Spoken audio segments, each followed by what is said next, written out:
La politique monétaire, oula, ça sonne un peu compliqué, n'est-ce pas? En fait, on peut voir ça de manière très simple. Imaginez un immense navire, l'économie d'un pays. Eh bien, la politique monétaire, c'est tout simplement le tableau de bord avec tous les leviers que les banques centrales actionnent pour naviguer et nous maintenir à flot. La vraie question, c'est donc ça. Comment on s'y prend pour piloter une machine aussi gigantesque et complexe? Quels sont les outils à disposition pour essayer d'éviter les tempêtes? C'est justement ce qu'on va décortiquer ensemble. Bon, commençons par la base, la définition. En gros, la politique monétaire, c'est l'ensemble des actions qu'une banque centrale met en place pour ajuster la quantité de monnaie qui circule. L'objectif ultime, c'est de soutenir la croissance, mais sans que la machine ne s'emballe et surchauffe. C'est tout un art de l'équilibre. Alors justement, quel est le but ultime de ce pilotage? C'est quoi la destination idéale que tout le monde cherche à atteindre? L'économiste Nicolas Kaldor a imaginé une sorte d'état de grâce, le carré magique. C'est l'objectif parfait. Une croissance économique solide, très peu de chômage, des prix stables, donc une faible inflation, et un commerce avec l'étranger qui soit équilibré. Alors pourquoi magique? Eh bien parce que réussir à cocher ces 4 cases en même temps, c'est quasiment mission impossible. Le truc, c'est que souvent quand on tire sur un levier, par exemple pour faire baisser le chômage, ça fait monter l'inflation. C'est ça tout le dilemme. Pour bien comprendre les outils qu'on utilise aujourd'hui, il faut faire un petit bond dans le passé, direction l'après-guerre, pour voir comment la première grande boîte à outils économique a été pensée et surtout pourquoi elle a fini par voler en éclats. Voici un peu la feuille de route de notre voyage dans le temps. On part des 30 glorieuses, avec l'approche de Keynes. Ensuite, on verra la grande crise des années 70, qui a absolument tout changé. Et on terminera par l'ère actuelle, celle qui a débuté avec le tremblement de terre de 2008. Juste après 1945, il y a une obsession. Une seule. Ne plus jamais revivre la terrible crise de 1929. L'idée qui domine à l'époque, c'est celle de l'économiste Keynes. On ne peut pas juste laisser faire le marché. L'État doit intervenir, il doit jouer un rôle actif. Comment? En lançant de grands travaux, en investissant pour relancer la machine. Avec un but très clair, le plein emploi pour tout le monde. Et là, patatras. Dans les années 70, un phénomène complètement inédit, un genre de monstre économique, fait son apparition. La stagflation.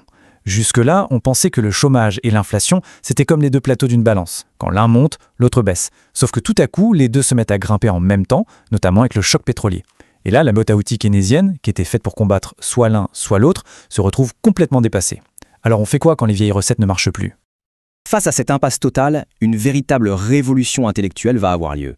Il fallait un nouveau remède, une toute nouvelle façon de penser l'économie. Et cette révolution, elle est parfaitement résumée par cette petite phrase de Milton Friedman, le chef de file de l'école qu'on appelle monétariste. Pour lui, le grand coupable de l'inflation, ce n'est pas l'économie réelle, non.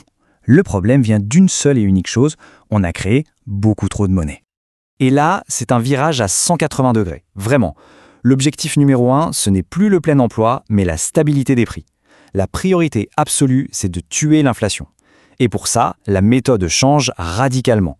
On ne cherche plus à stimuler la demande, on se concentre sur une seule chose, contrôler très strictement la quantité de monnaie en circulation. Et le résultat, il est spectaculaire. Au tout début des années 80, la Banque centrale américaine décide d'augmenter ses taux d'intérêt de manière ultra brutale. C'est un véritable électrochoc. L'inflation s'effondre littéralement, passant de plus de 13% à peine 3%. Le remède de cheval a donc fonctionné, mais attention, avec un coût social absolument énorme. Une récession très dure et une explosion du chômage. Pendant près de 30 ans, cette nouvelle doctrine anti-inflation a été la norme. Et puis, une nouvelle crise, d'une nature complètement différente, est arrivée et a, une fois de plus, tout balayé sur son passage. La crise de 2008, c'était pas du tout une crise d'inflation. C'était un véritable séisme financier, parti des États-Unis, qui a failli faire s'écrouler la totalité du système bancaire mondial. Le problème, ce n'était plus la surchauffe de l'économie, mais son gel complet, le blocage total de la machine. Le mot-clé de cette crise, celui qu'on a entendu partout, c'est le risque systémique. C'est l'image de l'effet domino. L'idée que la chute d'une seule très grosse banque peut, par contagion, entraîner toutes les autres avec elle et paralyser l'économie tout entière. C'est ça que les banques centrales devaient éviter à tout prix. D'où cette fameuse expression « too big to fail », trop gros pour faire faillite. Ça décrit parfaitement le dilemme des dirigeants face à des banques devenues si énormes, si interconnectées, que leur faillite aurait des conséquences absolument apocalyptiques pour tout le monde. On ne pouvait tout simplement pas se permettre de les laisser tomber. Face à un danger pareil, il a fallu sortir l'artillerie lourde, des outils complètement nouveaux, non conventionnels comme on dit. D'abord, on a baissé les taux d'intérêt jusqu'à 0, pour que l'argent ne coûte plus rien. Sauf que ça n'a pas suffi. Alors est arrivé le fameux quantitative easing, qu'on appelle parfois la planche à billets. En gros, la banque centrale crée de la monnaie à partir de rien pour acheter des dettes et inonder le système d'argent frais.